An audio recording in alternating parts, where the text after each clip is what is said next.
ये कहानी है बलिरामपुर की, जहाँ पूरे गांव में सिर्फ एक ही किराने की दुकान थी, बबलू गुप्ता की। ओ भैया बबलू, हमको ना चावल दे दो, 20 रुपया किलो वाला। क्या दीदी, 20 रुपया किलो वाले चावल भी कोई चावल है क्या? थोड़ा अच्छा खाओ। ये देखो 25 रुपया किलो वाले चावल कितने अच्छे हैं। नहीं नहीं भैया, अब तो मंदी चल रही है, अगर इतने पैसे चावल में लुटाऊंगी तो घर कैसे चलाऊंगी? तुम 20 रुपए किलो वाला ही चावल दे दो। ठीक है दीदी। बबलू ने उस औरत को 20 रुपए किलो वाले चावल दे दिए। फिर कुछ दिन बाद बबलू एक होलसेलर की दुकान में गया। भैया जी, थोड़ा दाम घटा दीजिए, ग्राहक महंगे चावल तो खरीद ही नहीं रहे हैं। अब अच्छी चीज महंगी तो होती है ना। तू एक काम कर, महंगा चावल रख ही मत दुकान में, जो तेरी दुकान में बिके वही चावल रख। आपकी बात भी सही है, आप मुझे 15 रुपए वाले चावल की 2 गोनी दे दीजिए। वो होलसेलर अपने काम में लग गया। तभी उस होलसेलर के यहाँ काम करने वाला एक आदमी बबलू के पास आया। भैया, आपको सस्ता माल चाहिए ना? हाँ, तो आप एक काम करो, पीछे 2 गली छोड़कर एक बड़ा सा गोदाम है, वहाँ चले जाओ। वहाँ आपको 10 रुपए में चावल मिलेगा। 10 रुपए में? हाँ। भैया जी, आप गोनी मत निकालो, मैं अभी वापस आता हूँ। अरे अरे अरे, कहाँ चला तू? अरे चला गया ये भी। पर तब तक बबलू निकल चुका था। बबलू उस आदमी के बताए हुए रास्ते पे चल पड़ा और उसे एक बड़ा सा गोदाम मिल गया, जिसके बाहर एक आदमी बैठा था। लगता है यही वो गोदाम है। क्या चाहिए भाई? चावल चाहिए। कितने वाले हैं? 8 रुपए वाले हैं, 10 वाले हैं और 12 रुपए वाले भी हैं। वाह वाह, आप मुझे 8 और 10 रुपए वाले चावल 2-2 गोनी दे दो। ठीक है। उस आदमी ने बबलू को चावल की गुनिया दे दी। बबलू चावल की गुनिया लेकर दुकान पर आया और उसने नई गुनिया लगा दी। चावल 15 रुपए किलो और 17 रुपए किलो। 15 और 17 रुपए का दाम देखकर एक औरत वहाँ आई। बबलू भैया, आज चावल इतने सस्ते कैसे? बस ग्राहकों की मांग थी, इसलिए मैं ढूंढ कर ले आया। देखिए कितने बढ़िया चावल हैं और दाम तो उससे भी बढ़िया। हाँ हाँ, आप मुझे ये 15 वाले 10 किलो चावल दे दीजिए। ठीक है। बबलू ने 10 किलो चावल बांधे और उस औरत को दे दिए। फिर क्या था, सस्ते चावल की बात पूरे गांव भर में फैल गई और लोगों ने बबलू की दुकान पर कतार लगाना शुरू कर दिया। भैया, मुझे 10 किलो। मुझे 15 किलो। शाम तक बबलू का सारा चावल खत्म हो गया था। ये हुई ना बात, एक ही दिन में इतना मुनाफा। कल जाकर और चावल खरीद लाता हूँ। अगले दिन भी बबलू ने चावल की गुनिया खरीदी, फिर दुकान पर ले जाकर बेचने लगा। आज थोड़ी भीड़ कम थी, पर बबलू का व्यापार अच्छा चल रहा था। बबलू खुश था। इस बात को 2 हफ्ते हो गए और अचानक गांव के लोग बीमार पड़ने लगे। हाय, मेरा पेट बहुत दुख रहा है। मेरा भी पेट दुख रहा है। गांव के सरकारी अस्पताल में मरीजों की लाइन लग गई। सब के सब पेट दर्द से पीड़ित थे। आखिर ऐसा क्या खाया इन गांव वालों ने जो सब बीमार हो गए? नर्स, तुम फूड डिपार्टमेंट को इन्फॉर्म करो। फूड डिपार्टमेंट के अफसर डॉक्टर से मिले। क्या खाया इन्होंने? समझ में तो नहीं आ रहा है, लेकिन लगता है इन्होंने मिलावटी चावल खाए हैं, वही प्लास्टिक वाले। प्लास्टिक वाले चावल? जी हाँ। क्योंकि गांव में एक ही किराने की दुकान थी, तो अफसर सीधे वहीं पहुंच गए। उन्होंने चावल के सैंपल उठाए। वहीं खड़े खड़े चावल के सैंपल को एक टेस्ट ट्यूब में डाला और केमिकल का कलर लाल हो गया। प्लास्टिक वाले चावल बेचता है? पकड़ो इसे। साहब मुझे ये सब नहीं पता साहब। कहां से खरीदे तूने ये चावल? मैं बताता हूँ। बबलू ऑफिसर्स को उस गोदाम में ले गया। पुलिस वालों ने हर उस इंसान को पकड़ा जो उस गोदाम में काम करता था और बबलू को भी हिरासत में ले लिया। इस तरह एक प्लास्टिक चावल बेचने वाला गैंग का पर्दाफाश हो गया, लेकिन गांव वालों को इसकी भारी कीमत चुकानी पड़ी। नंदीपुर में एक ही किराने की दुकान थी जिसकी मालकिन थी नंदा। अरे रे नंदा, वो सिर्फ एक मुट्ठी धान है, अब क्या उसे भी कम करोगी?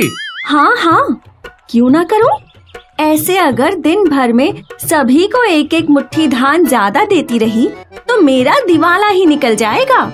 पूरे नंदीपुर में नंदा की कंजूसी की चर्चा हुआ करती थी।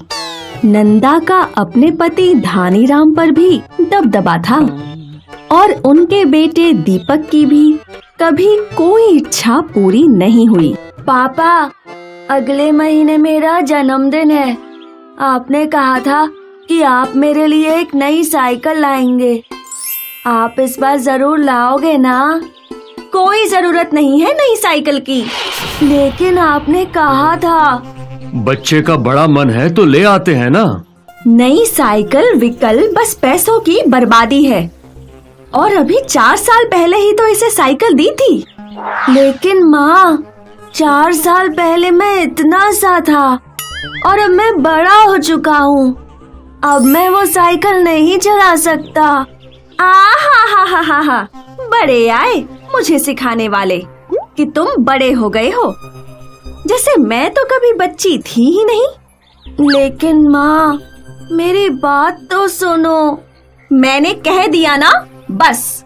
बेचारा दीपक अपने पापा की ओर देखता रहा, लेकिन मजाल हो उनकी कि वो नंदा के सामने अपनी बात मनवा सके। और फिर रूठ कर दीपक घर के बाहर चला गया। उदास दीपक एक पेड़ के नीचे बैठा था जब उसके 2 दोस्त नकुल और सोहम वहाँ आए। क्या हुआ? क्या मम्मी पापा ने पिटाई की? नहीं। फिर क्या हुआ जो यहाँ मुंह लटका के बैठे हो? और क्या होगा? इस बार भी माँ ने नई साइकिल लाने से मना कर दिया। तुम और तुम्हारी माँ, वो इतनी कंजूस क्यों है पता नहीं। हमारी गांव में इतनी बड़ी दुकान है और एक मैं हूँ जिसे रोज एक चॉकलेट खाना भी नसीब नहीं होता। तो क्या बिना बताए खा लो? नहीं, अगर माँ को पता चला तो बहुत अच्छे से पिटाई होगी। ना रे बाबा ना, मुझे मार नहीं खानी। अच्छा ठीक है, ये लो, तुम मेरी टॉफी खा लो, मैं पापा को बोल के और मंगवा लूंगा। दीपक ने अपने दोस्त की टॉफी खा ली और वो घर की ओर लौट आया। घर लौटकर वो अपने पापा के पास बैठकर उन्हें साइकिल के लिए मनाने लगा। क्या कानाफूसी चल रही है तुम दोनों की? कुछ भी तो नहीं। ठीक है, आओ, खाना लग गया है। नंदा ने तीनों के लिए खाना परोसा और तीनों की प्लेटों में उसने गिनकर 2-2 रोटियां ही डाली। तीनों ने खाना शुरू किया। कुछ देर बाद, नंदा, थोड़ा घी दे दो। घी तो भर भर के डाला है मैंने रोटियों में। थोड़ा और दे दो। नहीं, बिल्कुल नहीं। तुम्हें पता है ना घी कितना महंगा है? बेचारा धनीराम ये सुन चुपचाप अपना खाना खा लेता है। वैसे तो नंदा कंजूस थी, लेकिन वो रोज सवेरे भगवान जी को शुद्ध देसी घी का दिया लगाया करती थी।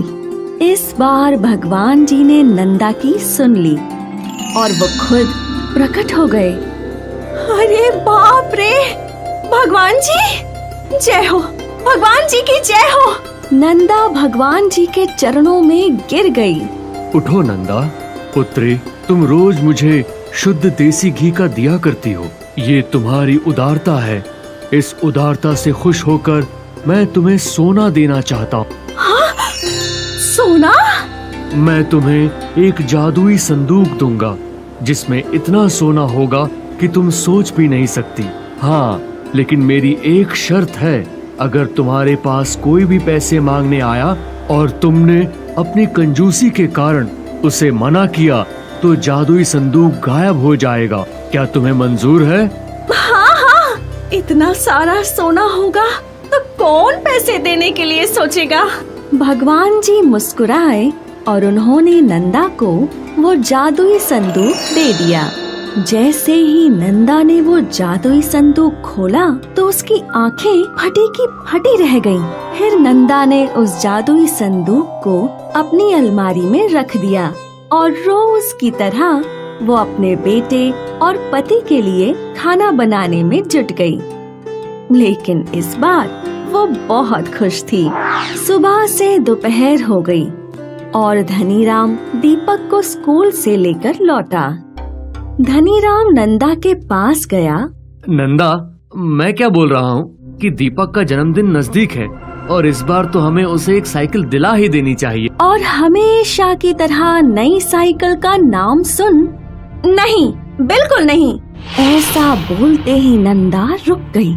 उसे जादुई संदूक की याद आई और वो तुरंत अलमारी की ओर दौड़ी। वो संदूक गायब हो चुका था। हाय रे मेरा जादुई संदूक! सवेरे तो भगवान जी ने मुझे दिया था और दोपहर तक गायब भी हो गया।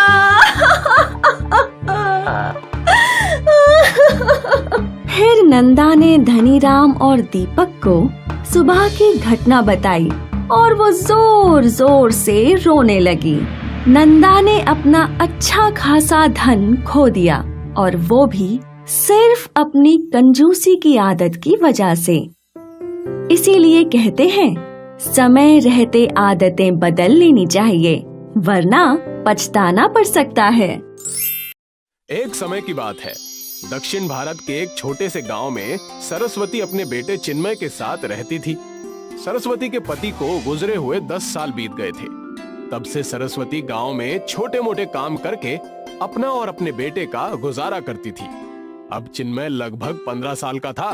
अम्मा, मैंने एक काम ढूंढ लिया है। कैसा काम? लकड़ियाँ काटने का काम। पर बेटा, उसके लिए तो तुमको जंगल जाना होगा। हाँ माँ। जंगल में जंगली जानवर भी होते हैं बेटा। अगर तुम्हें कुछ हो गया तो मेरा क्या होगा? अम्मा, ऐसा कुछ नहीं होगा, आप चिंता मत करो। मेरे साथ और भी लोग हैं जो जंगल जाएंगे। और ये देखो, मेरे पास कितनी बड़ी कुल्हाड़ी है। कोई जंगली जानवर मेरे पास तक नहीं आ पाएगा। अपना ख्याल रखना बेटा। हाँ अम्मा, आप चिंता ना करें। अगले दिन से चिन्मय बाकी लकड़हारों के साथ जंगल जाने लगा। लकड़हारों ने उसे पेड़ काटना सिखाया। वो भी जल्दी जल्दी काम सीख रहा था। ऐसे ही कई दिन बीत गए। बरसात के मौसम में एक दिन चिन्मय अकेले ही जंगल आया। वो लकड़ियां देख रहा था तो सारी लकड़ियां गीली थीं। ये सब तो गीला है, थोड़ा आगे चलकर देखता हूँ। चिन्मय घने जंगलों में पहुंच गया। वहाँ अचानक उसे किसी के रोने की आवाज आने लगी। वो आवाज का पीछा करते हुए एक झाड़ियों में जा पहुंचा, जहां उसने देखा कि एक लड़की अटकी हुई थी और रो रही थी। अरे अरे अरे अरे, तुम यहाँ कैसे अटक गई? चिन्मय ने उस लड़की को खींचा तो उसने देखा कि उस लड़की के पंख भी है। ये क्या, तुम्हारे पंख? हाँ, मैं परी हूँ। पहली बार धरती लोक घूमने आई थी। रात के अंधेरे में एक शेरनी मेरे पीछे पड़ी थी। मैं डर के मारे भागने लगी और यहाँ तक आ गई। मैं शेरनी से तो बच गई, पर तब से मैं निकल नहीं पा रही हूँ। मेरे पंख भी घायल हैं। देखो। चिन्मय ने अपनी कुल्हाड़ी से झाड़ियां काट दी और परी को आजाद कर दिया। शुक्रिया, तुमने मुझे आजाद किया। तुम्हारा बहुत बहुत शुक्रिया। अब तुम मेरे साथ घर चलो। तुम घायल हो, इस हालत में उड़ भी नहीं पाओगी। और अगर तुम इस जंगल में रही तो किसी न किसी जंगली जानवर का शिकार हो जाओगी। तुम मेरे साथ चलो। शायद तुम ठीक कह रहे हो। पर पर तुम्हारे ये पंख, अगर इंसानों ने ये देख लिए तो? कोई नहीं देखेगा। परी ने जादू किया और वो परी से एक मामूली लड़की में बदल गई। अब चलो। चिन्मय परी को अपने साथ घर ले आया और घर जाकर उसने सब कुछ अपनी माँ को बताया। अम्मा, परी के ठीक होने तक हमें उसका ख्याल रखना ही होगा। हाँ बेटा, तू वैद्य जी के पास जाकर मरहम ले आ। नहीं नहीं, मरहम की जरूरत नहीं है। परियां अपनी खुद की शक्ति से ही ठीक हो जाती हैं। बस हमें खाना और आराम की जरूरत होती है अम्मा। ठीक है बेटा, तुम आराम करो, मैं सबके खाने का इंतजाम करती हूँ। परी वहीं लेट गई और चिन्मय और सरस्वती घर के बाहर आए। परी हमारी मेहमान है, हमें उसे अच्छा अच्छा खाना खिलाना चाहिए। हाँ अम्मा। बेटा, हमारे पास पैसे भी तो नहीं है, पर ये ताजी सेंग की फलियां उगी है। सोचा था कुछ दिन बाद तेरे जन्मदिन पर बनाऊंगी, पर अब परी के लिए यही बना देती हूँ। हाँ अम्मा, जैसे आपको ठीक लगे। इन दोनों की सारी बातें परी ने सुन ली और उनके वहां से जाने के बाद परी ने सेंग की फलियों के पौधे पर जादू किया। सरस्वती ने सेंग की फलियों से स्वादिष्ट सांबर बनाया और चावल के साथ परी को परोसा। बहुत स्वादिष्ट है। हाँ, ये सेंग की फलियां मैंने खुद उगाई है ना। मैं जानती हूँ अम्मा। परी ने भोजन किया और उसकी शक्तियाँ बढ़ गई। फिर उसने खुद अपने आप ही अपने घावों को भर दिया। अब मैं बिल्कुल ठीक हूँ और परी लोग लौट सकती हूँ अम्मा। आप दोनों ने मेरी बहुत मदद की है, शुक्रिया। ये हमारा धर्म है बेटा। अम्मा, मैं आपको कुछ देकर जा रही हूँ, कृपया इसे स्वीकार कीजिएगा। आपके सेंग की फलियों के पेड़ जादुई बन चुके हैं। आप जितनी बार भी सेंग की फलियां निकालेंगी, ये उतनी बार उगेंगी। अब जितनी मर्जी उतना सांभर बनाकर खाइए। शुक्रिया चिन्मय, तुम बहुत अच्छे हो। परी उड़कर वहां से चली गई। सरस्वती और चिन्मय बाहर आए और उन्होंने कुछ सेंग की फलियां तोड़ ली और वापस वहां नई फलियां उगाई। ये देखकर दोनों खुश हो गए। अब तो हम जब मर्जी सांभर बना सकते हैं चिन्मय। अम्मा, सांबर बनाकर बेच भी सकते हैं। हाँ। चिन्मय और सरस्वती ने ढेर सारी सेंग की फलियां तोड़ ली और उन फलियों से ढेर सारा सांबर बनाया और साथ में चावल भी पकाए। मैं ये सांबर चावल बेच कर आता हूँ अम्मा। सांबर चावल का डिब्बा लेकर चिन्मय बाजार पहुंचा। लोग उसका सांबर चावल खाते और उसे पैसे देते थे। उस दिन से सरस्वती रोज जादुई सेंग की फलियां तोड़कर उससे सांबर बनाया करती थी। चिन्मय इन सांबर चावल को बाजार में बेचता था। जादुई सेंग की फलियों से बना सांबर चावल चिन्मय और सरस्वती की आजीविका का साधन बन गया। उसके बाद सरस्वती कभी किसी के घर काम करने नहीं गई, ना ही चिन्मय लकड़ियां काटने जंगल गया। अब वो लोग सांबर चावल बेचकर ही अपना गुजारा कर रहे थे। एक बार सुंदरवन गांव में गर्मी बहुत बढ़ने लगी, जिससे फसलें सूखने लगी। अचानक पता नहीं मौसम को क्या हो गया था। इस बार बरसात के मौसम में भी आसमान से एक भी बूंद पानी नहीं टपका था। सुंदरवन गांव के सभी लोग बहुत परेशान हो गए। आखिरकार उन्हें पानी के लिए दर दर भटकना पड़ रहा था। पता नहीं इस बार इंद्रदेव हमसे क्यों नाराज हैं। बरसात का मौसम खत्म होने वाला है, फिर भी आसमान में कहीं भी काले बादल नजर नहीं आ रहे। मुझे तो लगता है हमारे प्यारे से सुंदरवन गांव को किसी की नजर लग गई है, तभी ये सब हो रहा है। नहीं तो आज तक कभी भी ऐसे हालात देखने को नहीं मिले थे।